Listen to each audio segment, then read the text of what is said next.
Boa noite, pessoal, tudo bem? Boa noite. Boa noite, pessoal. Aqui Mauro Xavier. Pessoal, nessa noite nós vamos ter um seminário sobre o papel da testosterona na neuroinflamação. É um trabalho bem relevante porque ele traz qual é o papel de andrógenos no desenrolar de processos neuroinflamatórios. Isso vai ter impacto tanto em doenças neurológicas, como isquemia cerebral ou epilepsia, mas também vai ser muito relevante em doenças como doença de Parkinson, doença de Alzheimer. Na noite de hoje, quem vai apresentar é o Bruno. Bruno, tudo bem? Tudo bem, professor. A apresentação está pronta? Tá sim. Então vamos lá.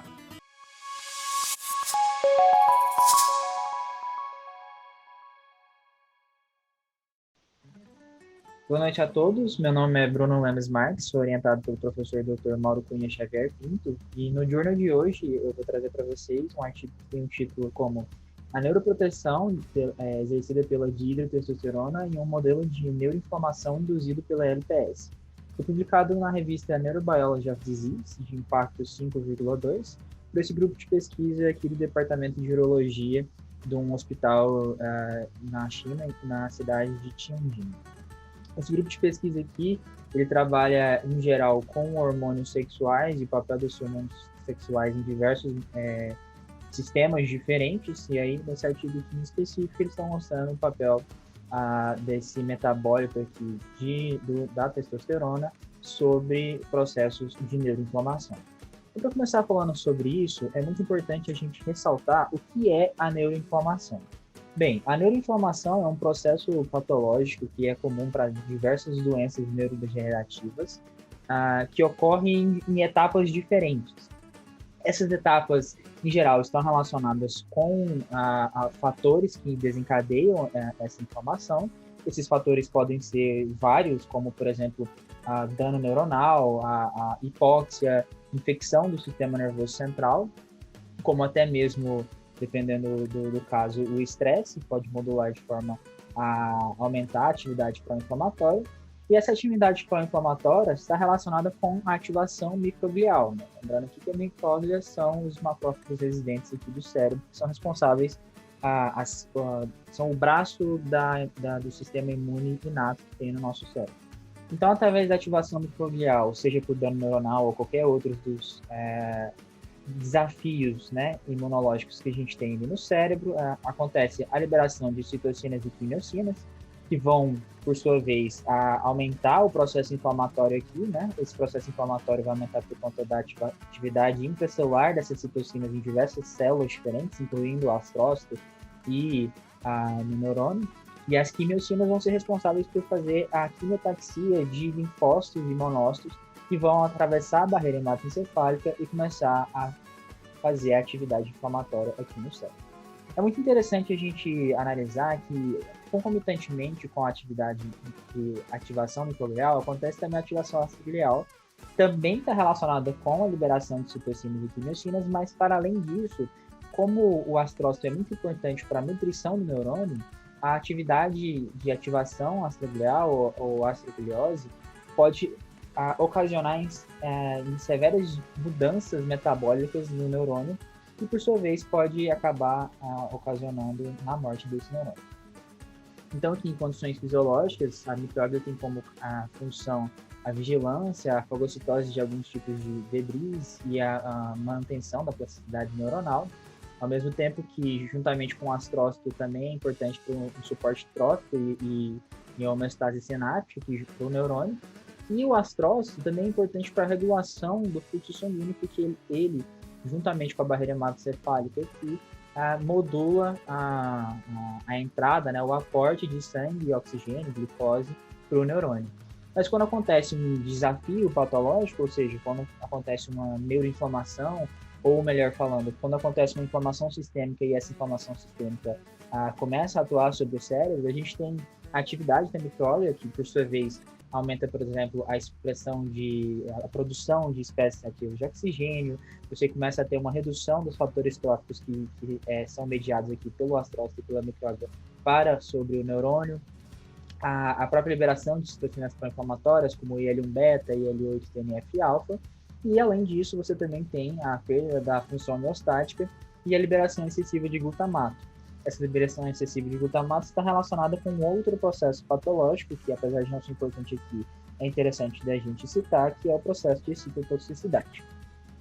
Então, a grande imagem que a gente tem analisando isso aqui é que o processo de neuroinflamação é um processo de diversas etapas diferentes, que envolve a atividade astrocitária e microglial, e os mediadores que promovem essa neuroinflamação são as citocinas e quimiocinas.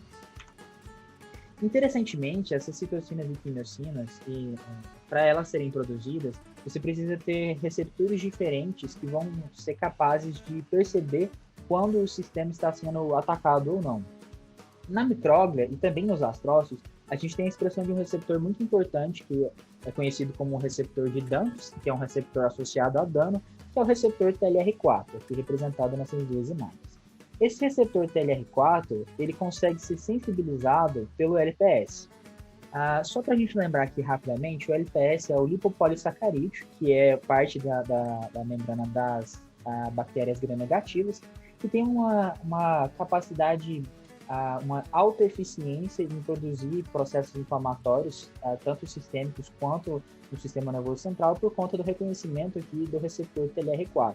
Esse receptor TLR4 percebe a ligação do LPS, a entrada do LPS no sistema, e esse TLR4 ativado começa a produzir uma cascata de sinalização intracelular que vai culminar na entrada de alguns fatores de transcrição, como o AT1, IRF5 e NF-κB, e esses 3 fatores de transcrição vão modular a cromatina aqui para produzir, junto com os promotores, vão ativar genes que produzem as citocinas pró-inflamatórias, como IL-1 e IL-6 e TNF-α. Então, é muito importante a gente focar aqui nessa via de sinalização, que a gente tem a via de PI3K e AKT, junto com, tendo influências aqui sobre a via de NF-κB. Nós temos as vias de Janus quinase, ERK e P38, que são responsáveis aqui, juntamente com a sinalização de mato quinase, pela translocação do AT1. E a gente também tem essa via aqui de TRF-A6, que vai estar relacionado com a translocação de IRF5. É muito importante a gente ter uma visão geral dessas vias aqui, porque o trabalho vai buscar analisar essas vias, a expressão dessas proteínas e a atividade dessas proteínas para ver como está a própria atividade do receptor TLR4. Nessa parte dessa imagem aqui, eu estou mostrando que, através da atividade do NF-κB, a gente consegue também aumentar a indução de caspases, que vão ter atividades de produção de movimentos apoptóticos, e além disso, a gente também tem a produção de expressão, né, de proteínas, as citocinas pró-inflamatórias como IL-1β e IL-18, e vão modular a atividade do neurônio, fazendo com que esse neurônio possa ter prejuízos no sentido de diminuição da capacidade de transmissão sináptica. A integração do trabalho entre testosterona e os modelos de neuroinflamação se dá por diversos outros estudos anteriores que mostraram que alguns hormônios sexuais têm a capacidade de demonstrarem efeitos neuroprotetores. Esses efeitos neuroprotetores estão relacionados com a própria atividade desses hormônios em receptores intracelulares. Então, primeiramente, é importante a gente lembrar aqui como que acontece a síntese desses hormônios, né? A gente vê que do colesterol a gente produz a pregnenolona, o DHEA, a progesterona, androstenediona, testosterona, e aí dessa testosterona você tem outros metabólitos que pode ser o DHT, que é a dihidrotestosterona e o estradiol. E além disso, a gente também tem alguns outros hormônios que são comuns a essa via aqui. Então, da testosterona, a gente tem a via do estrógeno, que está relacionado possivelmente com a produção de efeitos de viabilidade neuronal e a diminuição de níveis de beta-amiloide, e a gente também tem o metabólito de hidrotestosterona. Esse dihidrotestosterona aqui consegue modular a atividade do receptor andrógeno, que é representado como AR, e por sua vez tem dois efeitos. O primeiro efeito é a modulação de expressão genética aqui, da expressão gênica, para o aumento da transcrição desse fator aqui, que é o NEP, e isso faz com que haja uma diminuição dos níveis de beta-amiloide. que são proteínas muito importantes para patologias como o Alzheimer. E, além disso, também tem a modulação positiva de vias de ERK, MAP e MAS, que vão culminar no aumento da viabilidade celular e também o aumento da plasticidade sináptica. Então, é muito interessante a gente notar que, de certa forma, esses metabólitos da testosterona, eles conseguem produzir efeitos benéficos que estão relacionados não somente com efeitos no neurônio, mas também podem estar relacionados com efeitos na própria micróbia, que é o que esse trabalho quer trazer. Como que a modulação da neuroinflamação pela testosterona pode gerar um bom alvo terapêutico para diversas doenças que tenham como base os processos de neuroinflamação. Então, como metodologia, o artigo trouxe a cultura celular. Eles utilizaram diversas linhas de células diferentes, linhagens, né? A primeira linhagem que eles trouxeram é a linhagem BV2. A BV2 são células microgliais. Eles trouxeram neurônios SH, foram cultivados nesse meio aí. E, além disso, eles fizeram também culturas microgliais primárias. Essas culturas primárias são culturas que são retiradas de cérebros in vivo. Então, são mais fidedignas ao próprio processo biológico dos animais. Lembrando que eu vou falar mais para frente, eles foram retiradas de camundongos. Eles utilizaram o DHT, que é de hidrotestosterona, mas eu vou falar aqui para frente o DHT, e um inibidor do receptor TLR4, chamado CLI-095. Eles diluíram isso em DMSO, e nas células eles fizeram um pré-tratamento com DHT durante 24 horas, com ou sem esse inibidor de TLR4. Por 30 minutos, seguido de incubação com LPS para os tempos indicados. Então, o que significa que aqui eles estão buscando avaliar como que o pré-tratamento com DHT pode modular a atividade de TLR4 e qual é a função ou que efeito essa modulação tem para com o processo de neuroinflamação relacionado com o desafio de LFPS. Eles fizeram cirurgias e tratamento com LPS, então eles utilizaram camundongo C57 BL6, machos de 4 a 6 semanas, com peso entre 18 a 22 gramas. Esses animais foram mantidos um ciclo Quarles de 12 horas. Interessantemente, aqui está mostrando que aqui está escrito errado, não são ratos, são camundongos. Eles foram submetidos a orquiectomias bilaterais, ou seja, eles foram retiradas as gônadas, as duas, através da remoção dos testículos epidídimos e gordura epidimal, e os camundongos Chan, ou controle, receberam a mesma operação, só que eles não tiveram os testículos não foram removidos os testículos, ainda que eles tenham sido expostos. Depois dessa cirurgia, os camundongos castrados tiveram 15 dias para garantir o esgotamento desses andrógenos endógenos antes que os experimentos sequenciais acontecessem. O DHT foi administrado uma vez por dia durante 15 dias consecutivos após a castração por 2 semanas. Ou seja, isso é mostrado mais para frente na linha do tempo, os animais que sofreram a cirurgia de castração tiveram 15 dias para ter essa diminuição dos hormônios andrógenos que são produzidos pelas gônadas. E após isso, começou-se o tratamento com DHT, para depois a gente ter as avaliações que eu vou falar aqui mais para frente. Então, eles fizeram análise de viabilidade celular, as células BV2, células microgliais e os neurônios. Eles fizeram em placa de cultura de 96 poços, foi avaliada 24 horas após com tratamento com um meio condicionado ou as drogas, né, DHT, o LPS. E a viabilidade celular foi feita com o ensaio de kit de contagem de células 8, também conhecido como CCK8. Eles analisam a densidade óptica de cada poço, medida uma temperatura, um comprimento de onda de temperatura ambiente e um comprimento de onda de 450 nanômetros. O outro processo, a outra metodologia que eles utilizaram foi o ELISA. No ELISA, eles foram analisar a quantificação de níveis de TNF-alfa, IL-1-beta, L6 e PGE2. Todas aqui são citocinas ou proteínas que estão relacionadas com o processo inflamatório. Essas 3 aqui são citocinas pró-inflamatórias agudas, o PGE2 está relacionado com vias inflamatórias da COX1 e COX2. Eles utilizaram isso para análise do meio de cultura celular e também com a homogenização do tecido cerebral. Para a gente lembrar de forma bem rápida, o ELISA é o ensaio imunoenzimático de absorvância, onde a gente tem aqui uma placa que está pré-marcada como anticorpo, você coloca o substrato, né? O substrato aqui, por exemplo, pode ser o soro ou pode ser o tecido cerebral homogeneizado. Você consegue colocar anticorpo, no caso, os anticorpos que já estão aqui vão se ligar aos antígenos aos quais você está procurando, que é a TNF-alfa, TLM beta e TL6, e depois você coloca um anticorpo secundário para poder ter a revelação.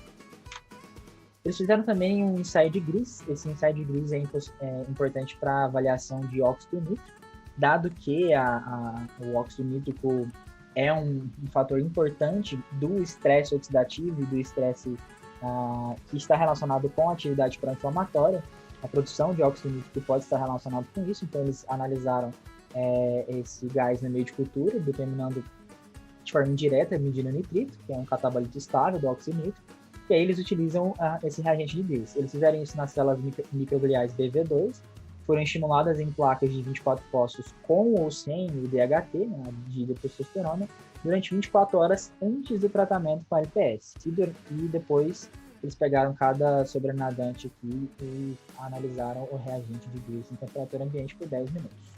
Depois disso, eles conseguem mostrar, fazer a análise do nitrito com a própria leitor de microplaca de ELISA.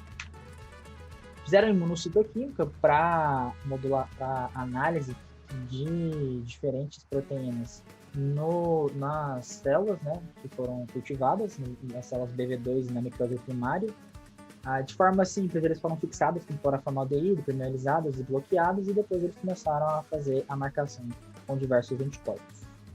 Eles utilizaram para a marcação com dados, para marcar os núcleos, e aí eles capturaram essas imagens com microscópio de fluorescência, analisando através do software ImageDiff. Essa imagem aqui mostra um protocolo, né, de imunocitoquímica. Na verdade, esse protocolo aqui é de imunohistoquímica, mas dá para os dois, né? Você tem que os antígenos estão expostos aqui sobre essa camada de lâmina, você coloca o anticorpo primário e depois o anticorpo secundário que vai se ligar ao anticorpo primário, e aí você consegue ter um substrato que vai gerar cor, no caso específico aqui, fluorescência, e você consegue analisar. Eles também fizeram imunohistoquímica e coloração de início, então, quando eu estou falando de imunohistoquímica, eu estou falando dos CEGs, né, dos animais que tiveram as cirurgias, a injeção de LPS e as cirurgias de gonadectomia. Eles fizeram com cérebros fixados em pró-formaldeído de 4%, utilizando anticorpos HRP. Para a clonação de início, os cérebros foram lavados 3 vezes durante 15 minutos e eles fizeram as fatias sendo observadas elas sob microscópio. Então, o que eles fazem a contagem de neurônios normais, é que eles classificam neurônios normais como neurônios que têm uma morfologia normotípica, sendo quantificados pelo software ImagePro Plus 6. Fizeram também análise de Western blot para a expressão de diversas proteínas essas relacionadas com as vias de atividade e as vias de sinalização celular do TLR4. Então, eles fizeram tanto com células quanto o tecido cerebral, foram analisados, a concentração de proteína quantificada por um kit de ensaio, de BCA, e depois eles colocaram uma quantidade entre 20 a 40 microgramas de proteínas totais, separados no SDS-PAGE, e aí eles começaram a fazer a marcação de diversos anticorpos aqui, utilizando secundários de anti-rabbit em temperatura ambiente. De forma simples, o que acontece nesse processo aqui de Western blot? Você tem as suas proteínas já quantificadas, né, seja de células ou de tecido cerebral, promove uma eletroforese que vai separar essas proteínas aqui com base no peso molecular, faz a transferência dessas proteínas que estão no gel para uma membrana. Essa membrana pode ser de PVDF ou de celulose. Depois disso, você tem as proteínas na membrana, você faz o processo de bloqueio para poder bloquear os locais onde não tem proteína, e aí você começa as marcações com o anticorpo primário, depois o anticorpo secundário, e depois você revela esse anticorpo secundário. Isso pode ser por fluorescência ou também pode ser por quimioluminescência. Especificamente nesse trabalho aqui, foi quimioluminescência, ao qual você tem a detecção depois. Fizeram também a análise de RT-PCR, né, transcrição reversa, para poder fazer a busca de RNA mensageiro. Então, essencialmente, você faz o RNA total das células ou dos cérebros, e aí você faz o transcrito dele em DNA, de fita de DNA complementar, com esse kit que eles utilizaram aqui, e aí você consegue normalizar esses valores com beta-actina, analisando o envelhecimento de 2-delta-CT. que são conhecidos como as curvas de Melton. Essencialmente, o que eles estão querendo ver aqui é o RNA mensageiro. É importante a gente analisar esse RT-PCR, porque se você analisar somente ele mostra só os RNA mensageiros que estão sendo produzidos, né? Mas, como a gente sabe, essas proteínas podem ter modificações translacionais, pré- e pós-translacionais, que fazem com que elas ou não funcionem bem ou não sejam de forma adequada, e aí eles complementam isso daí com o BLOT.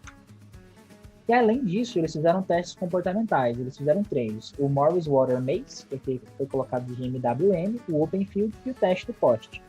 De forma simples, o Morris Water Maze é para poder analisar a memória espacial do animal, então você faz um processo de treinamento, no qual normalmente ele vai nadar nessa água aqui, né, nessa piscina. Nessa piscina aqui, ela é dividida em 4 quadrantes, você tem uma plataforma em qualquer um dos 4 quadrantes. Essa plataforma ele não consegue enxergar, mas o animal, quando entrar aqui, ele consegue ficar a salvo da água. Como o instinto dele é não querer ficar na água, ele vai buscar essa plataforma. Normalmente, antes do treino, ele vai ficar nadando de forma aleatória até conseguir encontrar a plataforma, mas depois que ele é treinado, cerca de 2, 3 dias, ou dependendo até mais, ele consegue encontrar a plataforma de forma mais rápida.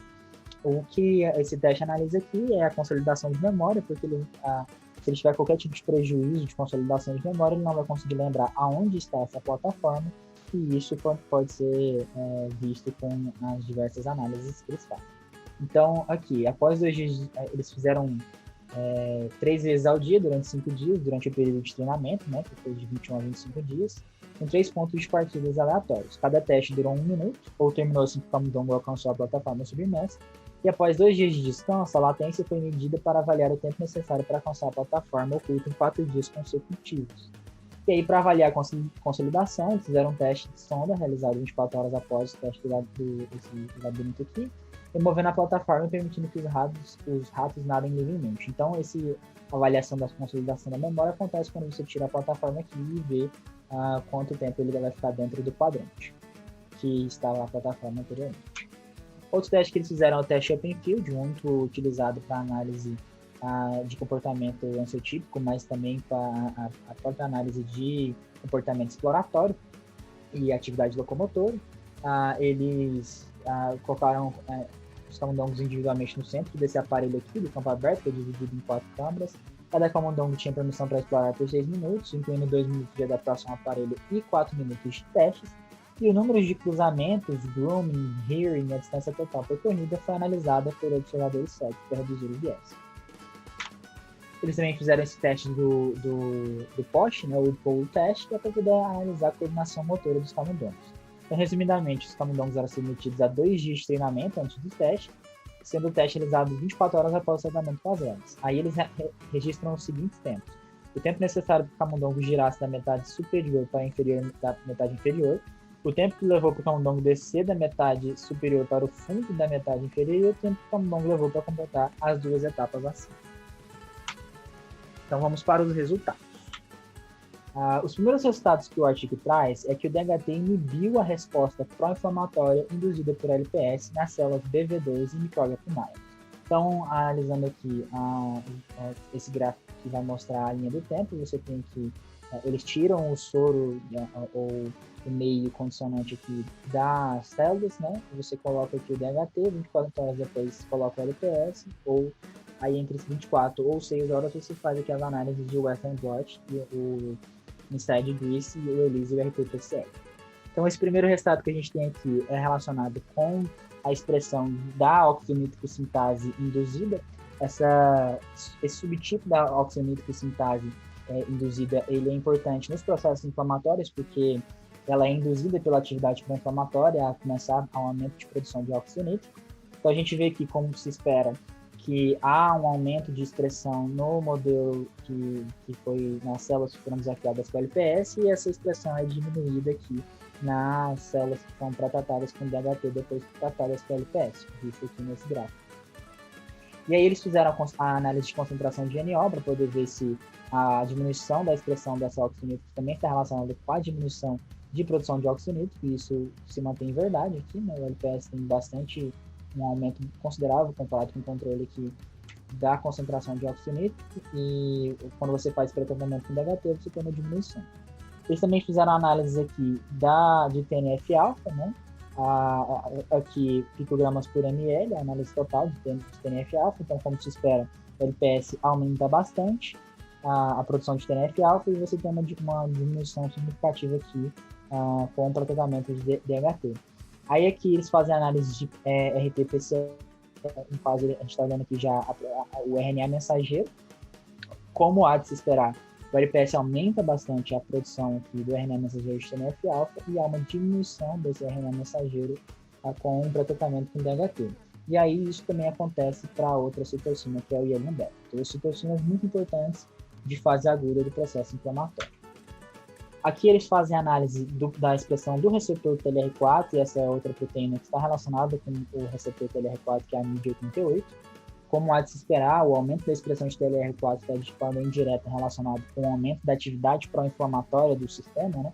Apesar de que a gente está falando sobre células, mas existe um feedback positivo quando aumenta o processo inflamatório.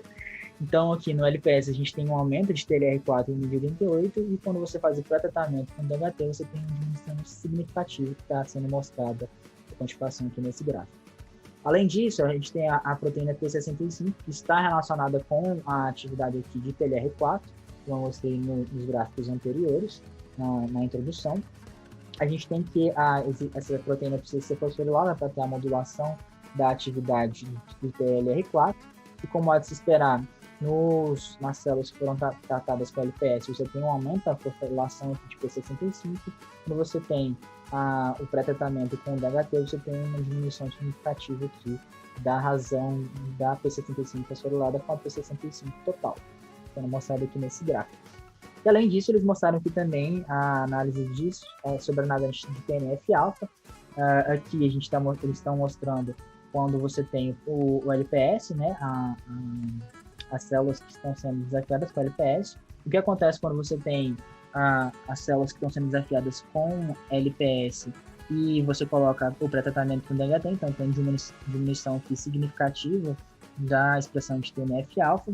Quando você coloca o LPS mais o inibidor de TLR4, você tem uma diferença significativa ainda maior na produção de TNF-alfa.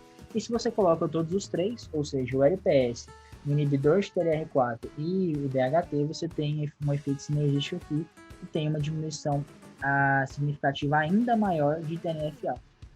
Isso aqui podendo, obviamente, como o próprio trabalho coloca, está relacionado com efeitos anti-inflamatórios ou imunossupressores. Cabe a nossa discussão mais para frente falar sobre isso. Eles mostraram também aqui o que acontece com a expressão de P65, né, com a relação entre a P65 fosforilada e não fosforilada no mesmo ensaio, né? Então a gente tem aqui o DHT, o inibidor de TLR4. Então a gente pode ver aqui que não tem mudança na fosforilação desses aqui. Começa a acontecer mudança a partir do que você faz o desafio com LPS, aí o pré-tratamento com DHT e LPS dá uma diminuída.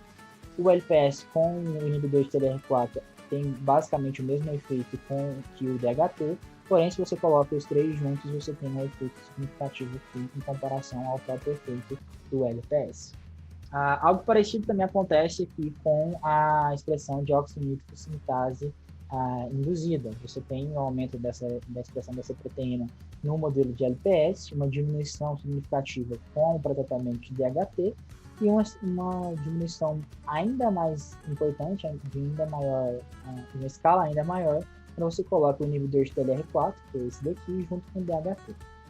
E aí eles, para confirmar que essa expressão, essa diferença de expressão, está relacionada com a diminuição da própria concentração de óxido nítrico, né, nos ensaios ali de luz, eles mostraram aqui que isso acontece da mesma forma. Ou seja, existe um efeito sinergístico entre o DHT e esse inibidor de TLR4 para a diminuição dessa cascata aqui de processo inflamatório que está relacionado com a atividade de TLR4 e expressão e atividade da oxínico sintase induzida. Outros resultados que eles trazem é que o DHT suprimiu a sinalização de TLR4 mediada por NF-κB e MAP kinase por sinalização de P38 em células BV2 tratadas com LPS sendo fase primária. Então, novamente, aqui eles fizeram o DHT 24 horas antes do LPS, depois 24 horas ou 6 horas, o ELISA, o Western blot ou o RT-PCR. Aqui eles estão analisando a expressão da COX-2, né, a ciclooxigenase 2, que é muito importante durante o processo inflamatório agudo, por ter toda aquela cascata do ácido araquidônico, que vai culminar na produção de leucotrienos, prostaglandinas, como a PGE2, que estão importantes para o processo de neuroinflamação.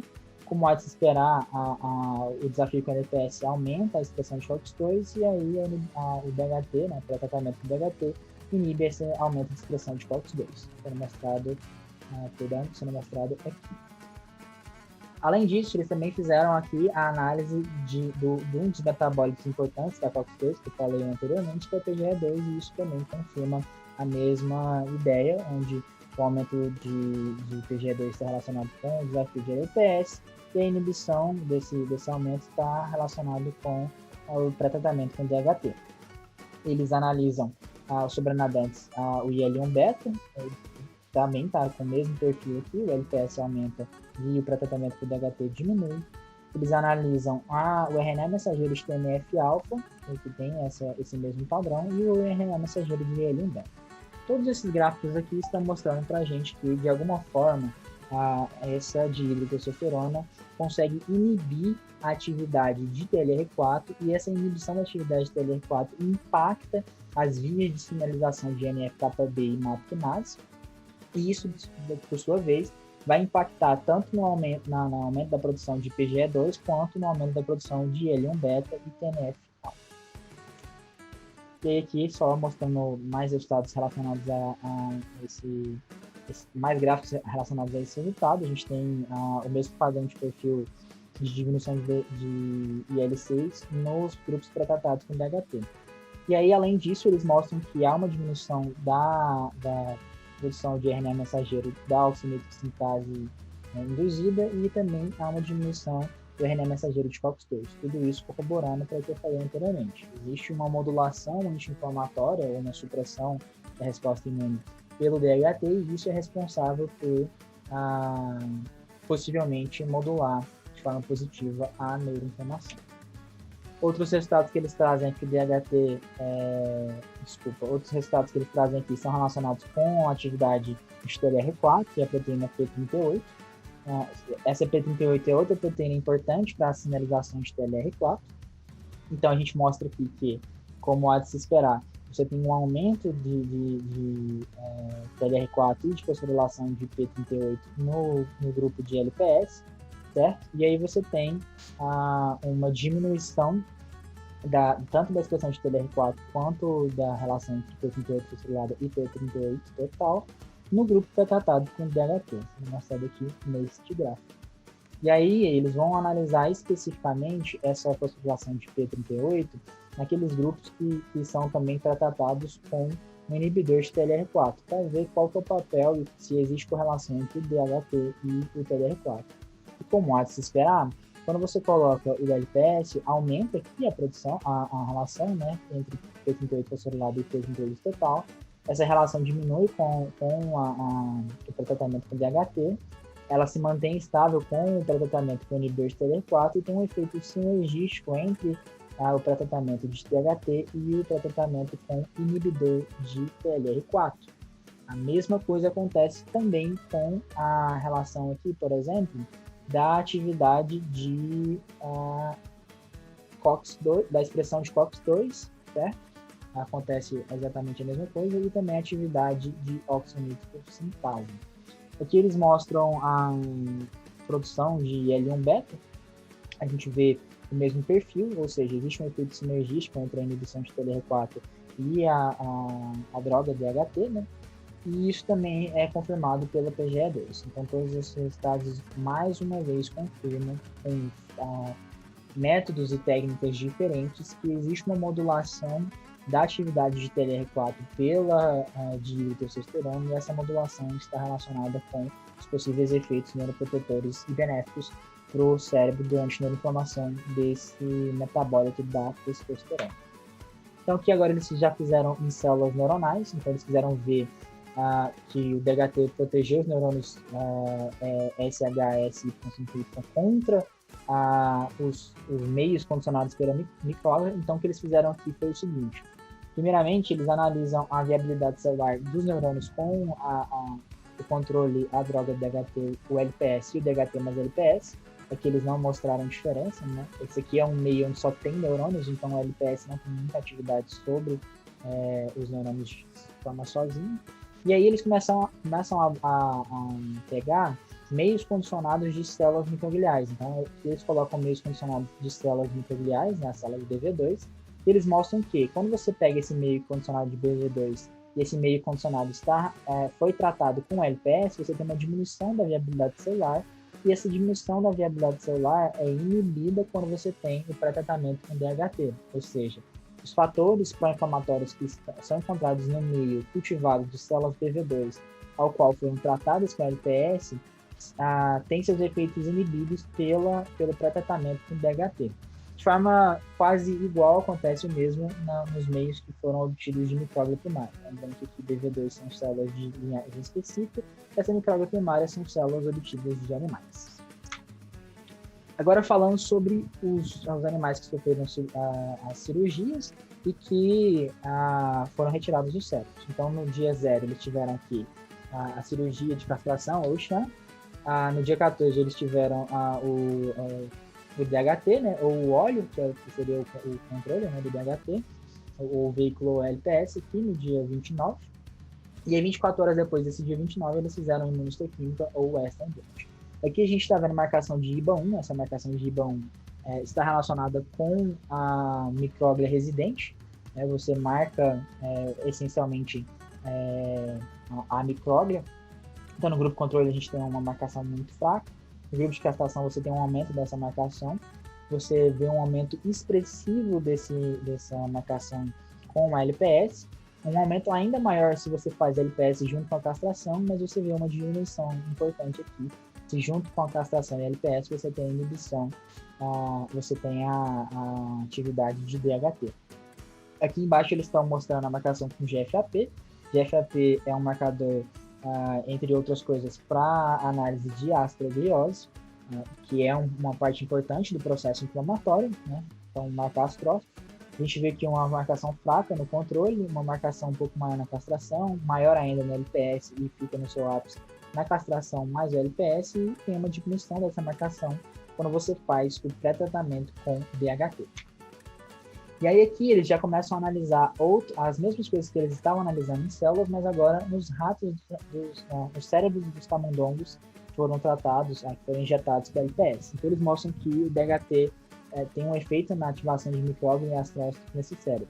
Eles mostram aqui, por exemplo, que quando você faz essa análise aqui de IBA e análise dos gráficos das imagens anteriores, você tem aqui no córtex, você tem um aumento importante da marcação de IBA no LPS, um aumento ainda maior na castração de LPS, a diminuição, né, da castração com LPS e DHT, o mesmo acontece no hipocampo, e o GFAP acontece a mesma coisa que eu falei. Você tem um aumento do LPS, um efeito sinergístico entre a castração e LPS, e um efeito inibitório de castração de DHT e LPS, tanto no córtex quanto no hipocampo. Isso também se repete quando você faz a análise por Western blot. Então, o que acontece aqui você tem um aumento da expressão de IBA1 e GFAP quando tem o desafio com a LPS, e com o efeito sinergístico quando você tem LPS e castração, e aí você tem o bloqueio desse efeito quando coloca em jogo o tratamento com DHT, que é mostrado nesse gráfico aqui. Isso é válido tanto para o córtex quanto para o hipocampo. E esses resultados aqui são muito importantes porque, essencialmente, o que o artigo está mostrando é que a modulação da atividade inflamatória, por conta da atividade desse dihidrotestosterona, pode ser uma modulação, um alvo-chave para diversas doenças degenerativas diferentes. Porque a gente sabe que essas doenças têm como substrato, digamos assim, de forma patológica, o processo de neuroinflamação. Então, drogas que sejam capazes de inibir esse processo neuroinflamatório podem ser, de certa forma, eficazes para o controle ou possivelmente prevenção dessas doenças neurodegenerativas. E aqui eles mostram que isso é capaz de ter essa modulação tanto no córtex quanto no hipocampo. Lembrando também que como eles vão fazer comportamentos que estão relacionados com atividades do córtex cerebral e com o hipocampo, é importante a gente ver como está o processo inflamatório lá. Aí eles mostram aqui que tem quais são os efeitos do DHT na inflamação sistêmica e cerebral devido ao LPS. Novamente é o mesmo esquema de tratamento, mas aqui agora eles estão pegando no soro e no cérebro. Então no soro eles mostram que há um aumento de TNF-alfa e L1-beta com LPS, esse aumento fica ainda maior com a captação LPS e há uma diminuição com o tratamento com DHT. E aí, eles vêm cá e fazem todas essas análises anteriores, só que com o cérebro. Então, eles analisam TNF-alfa, IL-1-beta, IL-6, IL-4, IL-10 e IL-13. Todas essas aqui, em geral, são muito importantes para o processo inflamatório. A única que eles não conseguiram ver diferença na IL-4. Aqui eles estão analisando a quantidade de proteína por ELISA e aqui eles estão mostrando por RNA mensageiro. Aqui aí eles já vão mostrar o IL-6 no soro, né, que é outra proteína pró-inflamatória muito importante, que acontece exatamente a mesma coisa, o LPS aumenta, a castração LPS aumenta ainda mais e tem uma diminuição na castração LPS e DHT. E aí aqui eles começam a fazer a análise de oxigênio sintase induzida, COX-2, no hipocampo e no córtex desses animais. Como há de se esperar, o que a gente tem aqui, o efeito sinergístico continua sendo importante aqui, tanto no aumento da expressão de oxigênio-sintase de COX-2, tanto no hipocampo quanto no córtex, e esse efeito sinergístico é inibido quando tem o pré-tratamento com DHT. É possível ver isso nesse gráfico. Aqui, eles vão fazer as análises de vias intracelulares do DHT, né, nas vias de sinalização de NF-κB, marfaquinase, e ERK, AKT, que estão relacionadas com a atividade TLR4, então eles estão mostrando tanto no hipocampo quanto no córtex. Então eles mostram aqui um aumento da expressão de TLR4, de P65, né, fosforilada, de diminuição, de aumento aqui de fosfo-AKT, de ERK, genasquinase, ou seja, todas as vias intracelulares que estão relacionadas com a atividade de TLR4. Então a gente vê aqui que relativo à expressão de TLR4, você tem um aumento expressivo tanto no córtex quanto no hipocampo no grupo de castração mais LPS, uma diminuição que acontece em DHT. O mesmo também vale para P65 fosforilada, para P38 fosforilada, para fosfo-AKT não tem nenhuma diferença. Isso aqui é muito interessante de se analisar, porque possivelmente está mostrando que talvez não seja por conta da via de AKT e sim mais pela via de P38/P75, a atividade pró-inflamatória mediada pelo LPS, ao passo que também a atividade anti-inflamatória ou imunossupressora do DHT esteja mais relacionada com essas vias intracelulares e não com a via de fosfo-AKT. Ademais, eles também mostraram que existe o mesmo padrão de aumento no grupo de castração mais LPS e inibição do castração DHT mais LPS, tanto no córtex quanto no hipocampo, da fosfo-ERK e da fosfo-genasquinase e genasquinase. Mostrando que, tirando aqui a fosfo-AKT, que não parece ser importante, todas essas outras vias intracelulares relacionadas com a atividade de TLR4 são importantes para os efeitos anti-inflamatórios e possivelmente neuroprotetores observados com o tratamento de DHT. E aí aqui eles vão começar já a mostrar a atividade comportamental. Aqui especificamente eles estão mostrando os testes de Open Field e o teste do POSH, né, o teste. Então aqui eles mostram que não houve diferença no grupo de crossing entre o grupo controle e castração. Existe uma diferença entre o grupo LPS e o grupo controle, certo? No crossing aqui, por conta do próprio processo inflamatório sistêmico e no processo de neuroinflamação. Isso está relacionado com alterações comportamentais, onde o animal começa a apresentar comportamento doentio, né, comportamento também do tipo depressivo, e essa diminuição consegue aumentar ainda mais no processo, no grupo de LPS mais castração, só que no grupo de castração mais DHT mais LPS consegue, não há um ganho tão grande aqui quando você compara o grupo de LPS e esse grupo foi tratado com DHT. Mais uma vez, no grupo de grooming, você tem uma diminuição aqui do grooming, até porque o animal fica nesse estado doentio. No grupo de LPS, uma diminuição ainda maior na castração de LPS, e não há uma diferença significativa entre o grupo de castração de HT mais LPS, ou seja, que nessas partes aqui específicas, os animais não conseguem ter alterações significativas com pré-tratamento com DHT. Esses asteriscos aqui são relacionados com o grupo controle. No hearing, eles conseguem, basicamente a mesma coisa que acontece aqui, você tem uma diminuição do hearing com LPS, uma mesma diminuição de castração mais LPS e a mesma diminuição com o grupo pré-tratado com DHT. Aqui eles analisam a distância total percorrida. Essa distância total percorrida foi uma parte uma parte do comportamento que conseguiu ser modulada pelo pré-tratamento com DHT. Então, você tem uma diminuição da distância total percorrida no grupo de LPS, uma distância percorrida menor ainda no grupo de castração mais LPS, e tem uma ligeira recuperação aqui no grupo de castração mais DHT mais LPS. Além disso, nos testes do POSH, no pool test, eles chamam aqui de virada T e virada TLA. Na virada T total, você não vê diminuição significativa, diminuição significativa no tempo desse retorno aqui no grupo de castração mais DHT mais LPS, porém você consegue ver nesse TLA aqui uma diminuição significativa no tempo dele no grupo pré-tratado com DHT. Isso aqui é um outro parâmetro muito importante para ver que, de alguma forma, o pré-tratamento com essa droga consegue modular também essa parte de coordenação motora, ainda que não seja totalmente. Por fim, eles mostram os efeitos de DHT no depósito de beta-amiloide e danos neuronais no tratamento com LPS em cérebros de camundongos. Então, como eu falei anteriormente, você tem que os processos de neuroinflamação podem culminar em diversos outros agregados proteicos, como, por exemplo, né, a beta-amiloide, que é muito importante para o desenvolvimento da doença de Alzheimer. Então, aqui eles vão começar a analisar como acontece a deposição de beta-amiloide, tanto no hipocampo como no córtex, com esses animais que sofrem castração e são tratados com LPS. Então, a gente vê que tanto no hipocampo no hipocampo e no córtex, a gente vê um aumento significativo de aumento, né, de depósito de beta-amiloide, tanto no LPS quanto no grupo LPS mais castração, e existe uma diminuição significativa no grupo tratado com PHT.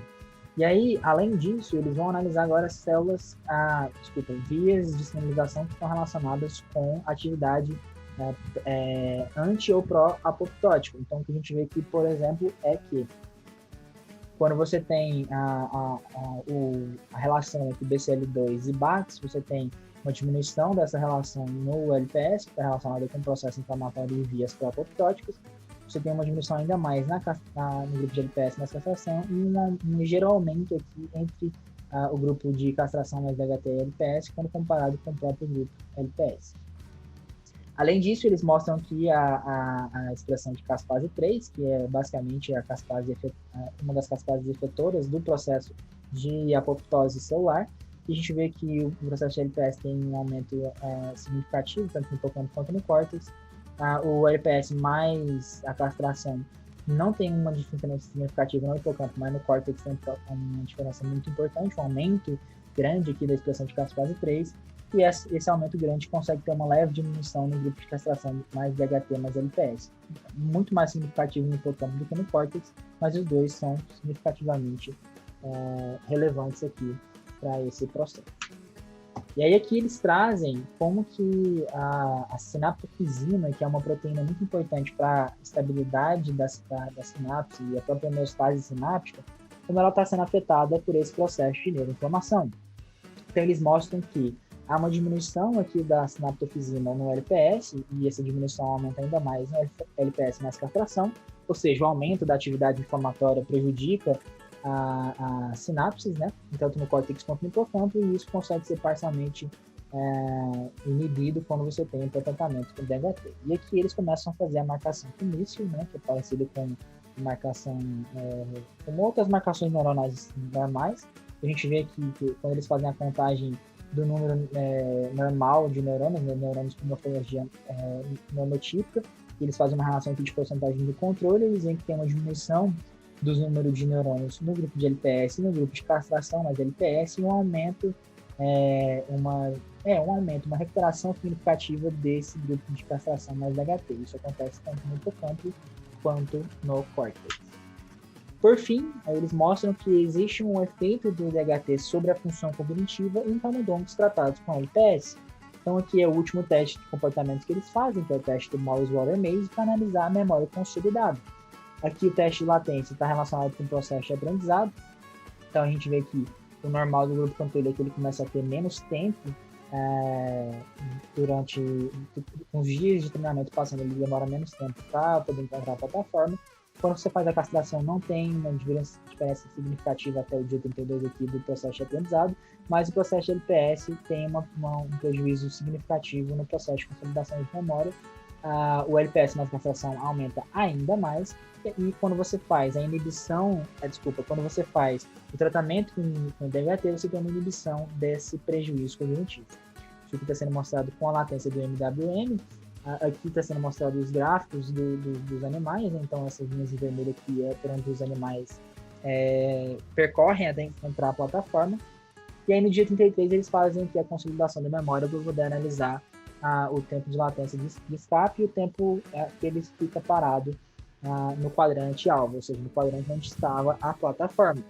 E aí eles mostram que tanto o número de cruzamentos quanto o número de quadrantes, o tempo gasto no quadrante alvo diminui no grupo de LPS, no grupo de castração de LPS, mas há uma melhora significativa no grupo de castração mais DHT mais LPS, tanto no tempo que o animal fica no quadrante alvo quanto nos cruzamentos.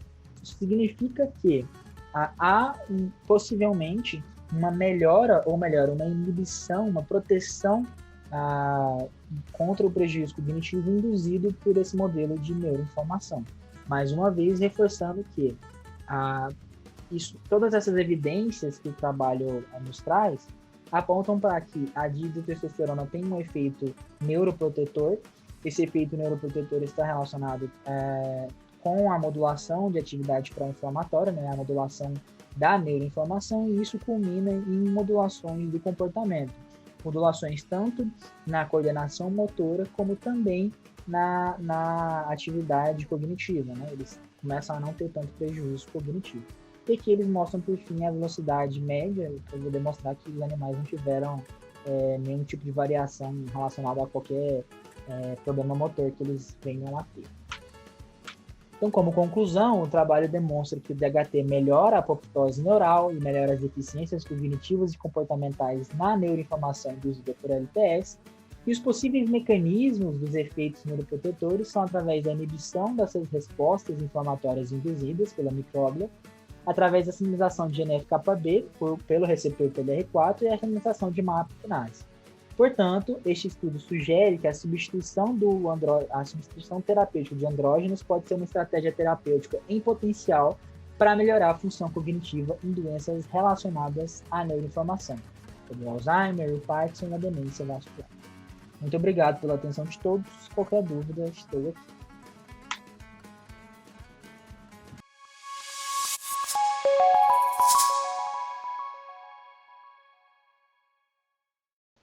Ok, Bruno, muito obrigado pela apresentação, muito bom esse artigo.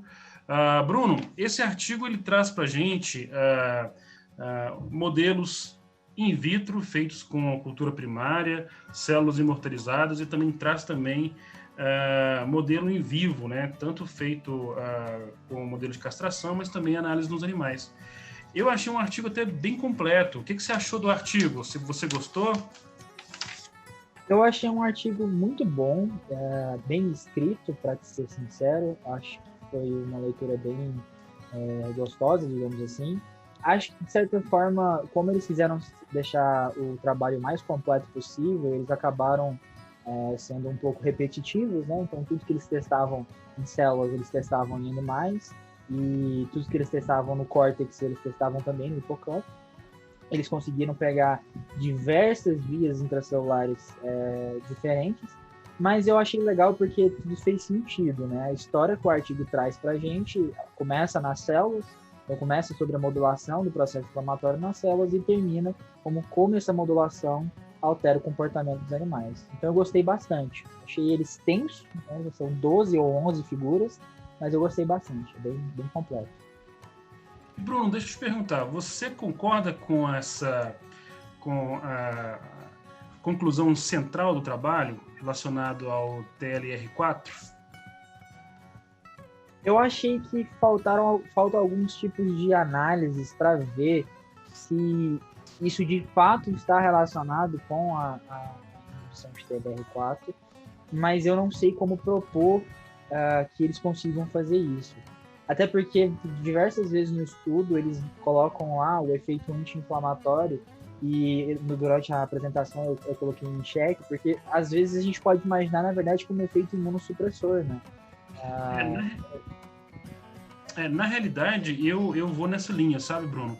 Porque, assim, o que me parece aqui é o seguinte, o pré-tratamento com o DHT está, na realidade, infrarregulando o TRL4 durante o processo de inflamação que é gerado, né, pelo LPS.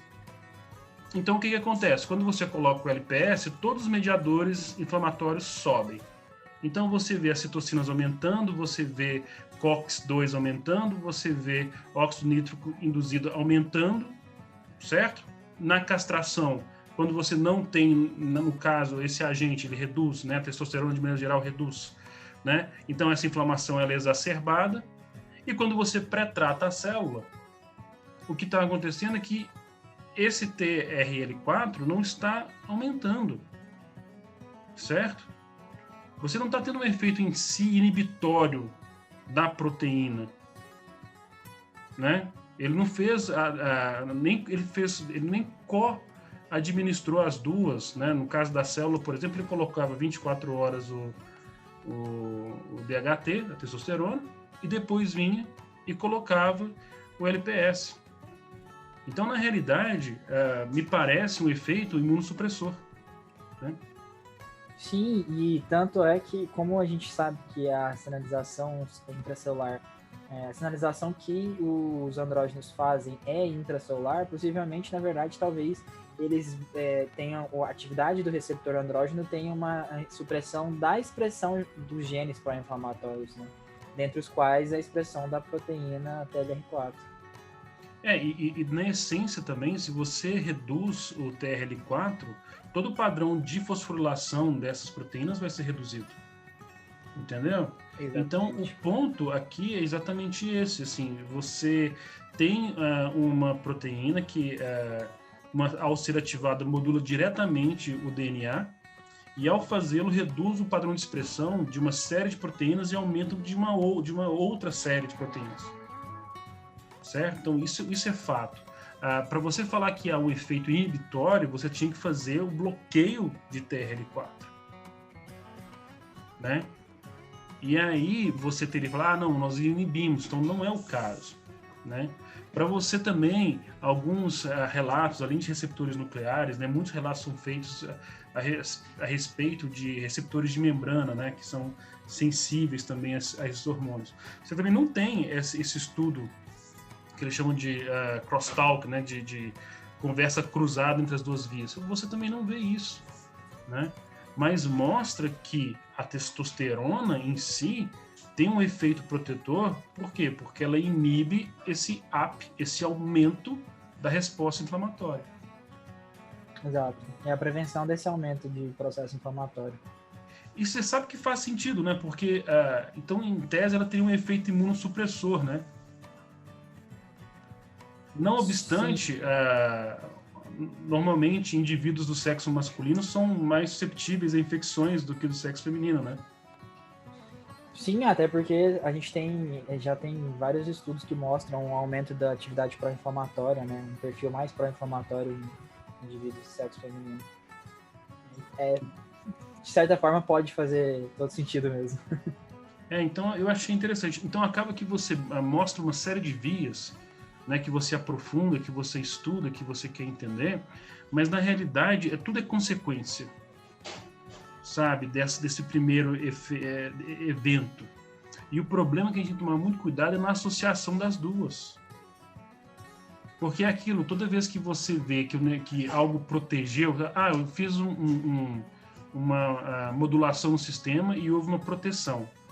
Se protegeu, por exemplo, eu observei que o comportamento do animal está agora condizente com o controle, ou seja, né, ele não está mais com alteração que o animal que sofreu uma isquemia cerebral, recebeu beta-amiloide, nesse caso a castração apresentou uma diferença, uma piora. Se você for analisar a apoptose, provavelmente você vai encontrar algum efeito. Se você for analisar estresse oxidativo, provavelmente você vai encontrar algum efeito. Se você for analisar autofagia, provavelmente você vai encontrar algum efeito. Porque a priori você mudou, agora o sistema está diferente. Então qualquer coisa que você analisa lá na frente também vai, mas você tem que entender o que desencadeia essa diferença. Né? E é o que eu falo sempre para vocês, a questão do dimensionamento. Você tem que dimensionar, quando você está estudando, qual que é o peso de cada uma dessas vias para aquele fenômeno que você está estudando. Né? Então, um artigo muito interessante, eu particularmente gostei desse artigo, mas a gente tem que ser bem crítico, né, em relação ao desenvolvimento do trabalho. Né? O resultado ele é muito robusto, né? Mas essa questão dessas vias aqui cabe uma análise mais detalhada. Gustavo, e aí, o que você achou do trabalho, querido? Eu achei bastante interessante, professor. É um artigo que eu particularmente gostei, ele é bem completo. Ele traz resultados com as células, ele explora a histologia, a expressão das proteínas que ele quer estudar. E um dado que eu acho sempre interessante, que é o efeito no comportamento dos animais, né? Porque a gente vê todos aqueles resultados daquelas vias intracelulares e a morfologia do tecido, mas também é importante ver se realmente aquilo está alterando o comportamento do animal. Achei resultados bastante interessantes, inclusive comparando com a castração, né, e o efeito da ausência e da presença desse DHT no modelo, né, de LPS, que é um modelo de castração que a gente tenta fazer no laboratório, né, e esperamos ter alguns resultados interessantes. Realmente essa questão da imunossupressão foi uma coisa que eu também percebi no trabalho, né, que tem mais esse efeito do que da questão da neuroinflamação mesmo. E quando eu vi essa conclusão, realmente eu falei, não, a gente precisa ver essas informações que eles trouxeram e tentar focar mais no que realmente né? E não nessa parte da... Assim, quando eu vi a conclusão deles e os resultados que eles apresentaram, eu acho que eles talvez extrapolaram um pouco. Mas, assim, é muito interessante o artigo e são resultados que para a gente vão servir de base, assim, para a gente melhorar o nosso modelo também. Eu acho que, começando pelo fim, eu acho que é importante a gente entender que os resultados falam por si. Então, é muito importante na hora que vai se analisar um estudo científico que se vá nos resultados e quando os dados estão disponíveis, que vá direto aos dados. Por quê? Porque o conjunto de dados pode indicar uma coisa e os autores descreverem algo diferente. Até porque é a percepção daquele pesquisador que tem uma base diferente da sua. Então, não só você pode discordar das conclusões desse autor, como também, às vezes, ele dá um direcionamento totalmente diferente no trabalho dele e você pega uma linha que está dentro do seu trabalho e você continua. Então, isso eu acho que é bem interessante. Com relação à questão da imunomodulação, né, no caso aqui, imunossupressão, eu acho que nesse artigo, ele é um artigo que ele é interessante porque ele acerta no título. Ele fala que o tratamento dele foi neuroprotetor. Então, de fato, ele fez algo no sistema que tornou aquele sistema mais resistente à neuroinflamação. Então, isso eu acho que é um acerto. Porque se ele tivesse feito o modelo e depois tratado, ele estaria fazendo uma ação de reparo. E aí talvez a questão de anti-inflamatório fizesse mais sentido. Então eu acho que nisso ele também acertou muito. Agora, com relação ao nosso laboratório, uma coisa que eu acho que é interessante é que, assim, nós fizemos um piloto para ver se nós conseguiríamos, né, observar alterações comportamentais nos animais, e com o tempo que nós adotamos, nós não vimos nenhuma. E como nós somos um laboratório muito focado no estudo do hipocampo, né, e não do córtex, como nós analisamos o hipocampo, nós também não encontramos diferenças. Então, aqui a gente tem um trabalho em que há essas diferenças, então a gente tem que analisar esse trabalho com carinho, né? Analisar o protocolo que foi adotado e também entender que, pelo menos no modelo que foi colocado, nessa análise de início, que não é mais adequada para analisar neurônio, tá? Vamos deixar isso bem claro, é uma análise muito rudimentar. Mas, pelo menos nessa análise, ele conseguiu observar uma diferença no córtex e não no hipocampo. Certo? Então, isso também é interessante de a gente observar e trazer para o laboratório, porque a gente pode usar esse artigo como base para tentar reproduzir esses resultados, né, e fazer as nossas abordagens no laboratório. Então, também acho isso bem interessante. Que bom que nós temos agora esse trabalho em vídeo, né? Tá certo? Pessoal, então, muito obrigado pela atenção. Hoje foi um trabalho um pouco mais longo, né? Mas valeu a pena, pelo menos foi um trabalho bem interessante. Tá certo? A gente se vê então na semana que vem e aí a gente continua as nossas discussões, né, no campo da neurociência. Tudo bem? Tudo bem. Então, pessoal, tudo de bom para vocês. Até semana que vem.